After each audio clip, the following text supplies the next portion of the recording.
بسم اللہ الرحمن الرحیم۔ ناظرین السلام علیکم۔ اپنے چینل ممتاز جعفری آسان علاج کے ساتھ حاضر ہیں اور پیش خدمت ہے انتہائی مفید اور کارآمد ویڈیو بلغم کھانسی۔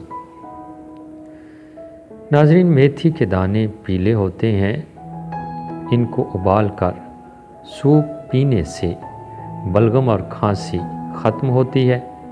ادرک، دارچینی، لیموں، اجوائن ایک چمچ ڈال کر اس میں شہد یا گڑ ڈال لیں 2 چمچ اور 10 منٹ ابال لیں اور رات کو پی لیں۔ یہ قہوہ کھانسی، بلغم، نزلہ و زکام، بخار، جوڑوں میں درد، سردی کے لیے بہترین ہے۔ ہفتے میں 3 سے 4 دن استعمال کریں۔